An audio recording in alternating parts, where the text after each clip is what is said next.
Okay. Well, just like always, after digesting the tape of Utah, there's a lot to like. Obviously, when you win a game offensively, I did think the first drive, watching the execution there, and to be able to get 7 points to open the game was huge. Get our fan base into the thing, which was awesome all night.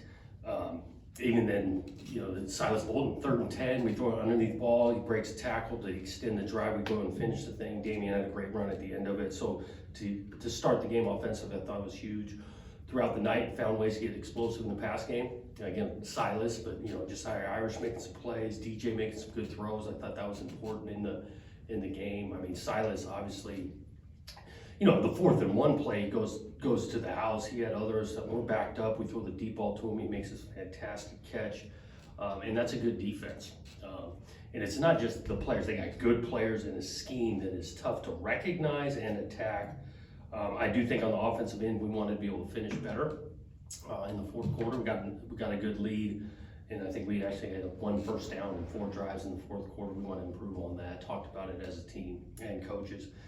Defensively, a lot to like. I mean, they flew around, made it challenging, took away the run game for the most part, which we had to do. Those guys want to run the ball, make it physical. I did think the series where we had some adversity, they got down there 1st and goal for a couple different reasons, and they go backwards and got the pick. That was huge. Easton is playing at a high level.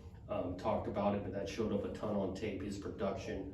Joe Golden taking on double teams, really the whole front, but Golden taking on double teams, making it physical. Sione Lolohea, awesome throughout the night. Chatfield again, getting the quarterback down. So there's a lot there. And I thought the response out of the defense from the previous week come in and put a great performance that way. It was awesome to see. Special teams, I did think, there wasn't a ton there on either side. I think our protection was solid for our punt. We punted more than we wanted. Again, going against the defense makes it hard, but our protection was solid. We do want to get a little bit more out of the punt coverage and distance there, but protection-wise, we liked that. I did think their punter showed up and he was good. We knew that coming in. The guy was a good punter. Really only gave us 1 chance on a return. And so we keep moving on the special teams end. I think we've got a chance to continue to impact the game. Not looking just only at our players on tape, looking at myself on tape, in regards to how we signal plays at the end, communicate. Got to do things better there. So for those I offended with that, I apologize. I won't be using that signal again. In regards to the targeting, looked at both calls against Calvin and James, and I think they're the correct calls. So those guys will be sitting in the first half down at Cal. I think the other thing that separated the game was the 4th downs for both sides. They were, I think, 1 of 4 on 4th down. We were effective on 4th down, and that does change the games when you get people off the field or extend drives. 4th down was huge. And so transferring forward, we got a big time challenge this weekend. Go back on the road. That program down at Cal has played us tough. You look at the battles throughout the last, 3-4 years, that type of thing. Got a bunch of respect for Justin Wilcox, know him well. Always plays stout defense. They got a good running back that's carrying the ball, and that'll be a challenge down there, and we're looking forward to it. Let's see, Aiden Childs. You got 1 series on Friday. Is that something you think you might be looking at for future games? Maybe a 1 or 2 series thing as a change up, and then 2. When do you decide about his red shirt? Yeah, it's kind of all inclusive. It's yet to be determined or this early in the week. I know that the more opportunities he gets, he's only going to get better. He's got a chance to be a really, really good player. We want to continue to develop that. But decisions on this weekend, redshirting, to be determined. So have you guys talked at all, you and Aiden and his parents, at all about Rich, because he's down to one game? Yep. We try to. We'll definitely talk with Aiden each week, kind of where it was at. Played in the early couple of games, a couple different reasons on the San Diego State, Washington State, and felt like wanted to force the issue this last weekend. And like I said, we'll continue to talk this week. We'll see how this plan comes together for this weekend. 2 redshirt freshmen on defense kind of broke out a little bit on Friday. Melvin Jordan and Noble Thomas. Just kind of what did you what was the thinking, giving them more time, and what did you think of their performance and moving forward? Yeah, Noble had been battling some injury early on. He finally got himself kind of up to full speed. He's got some versatility. He played some nickel, actually played a piece of a corner and did some good things, challenging, tackling. Obviously, when Calvin goes down, Melvin steps in and did some solid things. We want to have multiple guys to be able to put out there, and I think we've got that in the secondary. And then obviously with the way Melvin played, he continues to earn some more time. I guess the obvious question then regarding Melvin is, without Hart in the first half, is he a candidate to start on? Definitely a candidate. We'll see how this week of practice goes, because you got some options with John Miller, also can do some things, and you got Easton next to him. So we want, like I say, whoever starts, we want to be able to put multiple guys in the game. Coach, how much of an impact do you think not having Calvin and Rawls out in that first half will be against a team that Calvin is not one to be underestimated, especially this season? Yeah, and especially the way they can run the ball, that back is good, so you want to have your whole arsenal defensively, and so, yeah, it'll impact some things, but again, we got some depth at those two positions.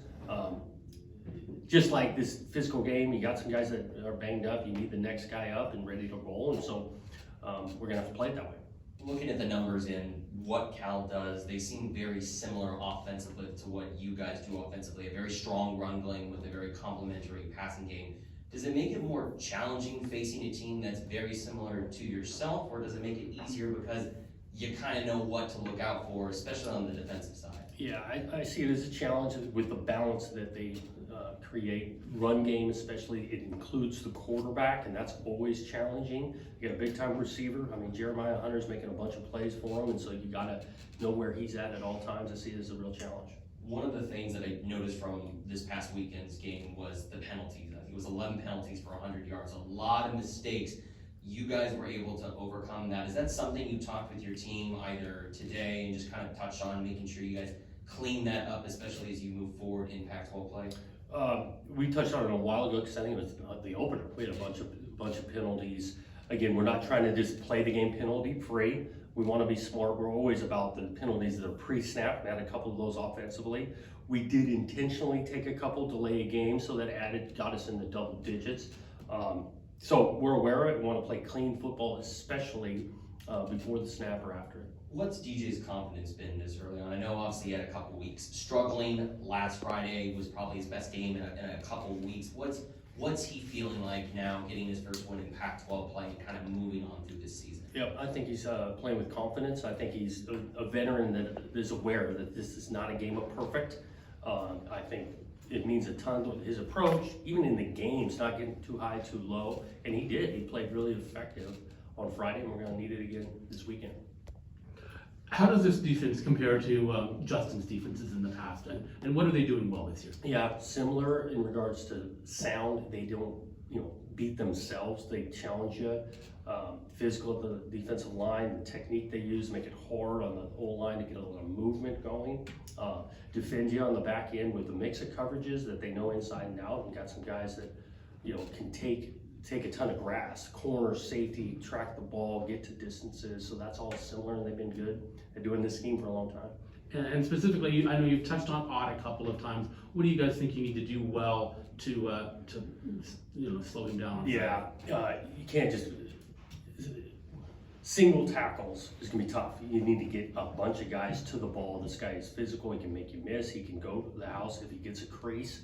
He's not gonna go down easy, and so you can't just leave him solo out there. We gotta get a bunch of guys to the ball. How is, given that Ott and Martinez are both same class, how are they different? I can't speak deeply on Ott. I mean, I'm watching them on tape. They're similar in guys making guys miss. It's funny, we had Ott on a recruiting trip here. We were trying to track him down recruiting even that year. He's a good player that's physical. Obviously, we think really highly of Damian and his capabilities. When you play a game like Cal, you've played top 25 teams back to back. I know you guys try to keep it level and all that, but when do you start to notice if your team is maybe not quite as focused as you'd like, and what do you do if you do see that? Right.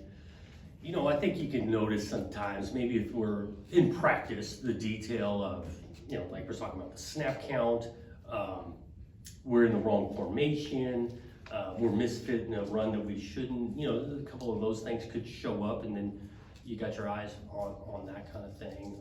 I have not seen it out of this team. I think, again, this weekly approach, this much of the season, 5 games, you don't know for certain who's really good, who's not. You can't just chase this, oh, these guys are good, so we're gonna really be focused, and these guys aren't as good, we're not gonna be as focused.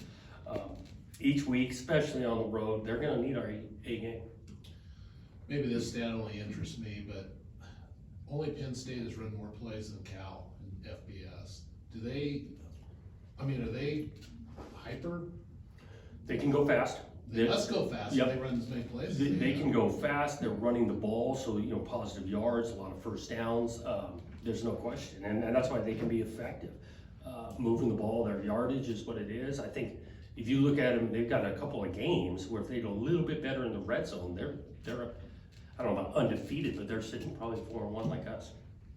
Coach, I know you've had a lot of great defenses under your helm.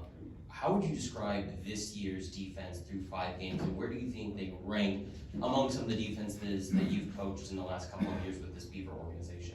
Yeah, I think, you know, right now, after 5, I think we've got a chance to be really good. It's about sustaining it week in and week out. Again, we're not even at the halfway point.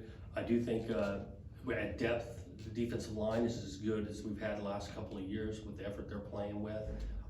So each of them are different. I think, again, that staff on the defensive side does an awesome job, a mantra of challenging and competing, and the mentality they play with. That's pretty similar to what we've had the last couple of years. You know, I asked Easton after the win against Utah, did they feel like this was a must-win game? And he really was adamant that he felt like they dropped one against Washington State and that they were going to make sure that they weren't going to do that again. Do you feel like, again, that you kind of vibe with that mentality that from now on, there's no more drops in this season for you guys? You have to bring your A game every single time and get a win no matter what. Yeah, you do. You want to bring your A game. I think that side of the ball's got a ton of pride, and after the first half up there in Pullman wasn't very good. And so the response in the second half played a little bit better, but definitely at home, and they want to play really well each week and do their part of things helping us win. I want to ask a couple about the 4th down play to Silas. How does that play evolve? Have you been working on that, or is that something you saw Utah and thought it might be a good time to work on something like that? That was implemented that week, so that wasn't something we'd been, you know, in the arsenal, you know, practiced a ton. It wasn't specific maybe just to Utah. I think people know on 4th and inches, a lot of people want to run the quarterback sneak, and that's a tough play to defend. You're going to try to defend it. You're going to squeeze everybody in there. And we felt like we had a great chance for an explosive play against a good defense of running it in that exact scenario. Why is Silas the guy getting the ball on that? How do you decide who's going to be? Yeah. You know, one is the speed he's got to get to the edge. We put in a heavier personnel with, you know, the tight end plays, the single receiver in it. We tuck the Damien to the back behind him, making it look like we're going to push him. So it just fit the personnel group to have him back there. And then just curious. I mean, you threw on 4th and 1 up at Washington State.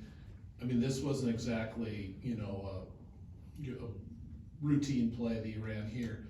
Is some of the thinking on this, we're just a little crazy on this stuff, and you guys got to be ready for it, and because it might open up that, you know, that obvious play where you quarterback sneak, they got to be on guard for. Yeah, I wouldn't describe it as crazy. We are going to be strategically aggressive, and going into that game, as good as Utah is on defense, you finding ways to be explosive. Sometimes the best chance or good chance of being explosive is those tight 4th and 1s.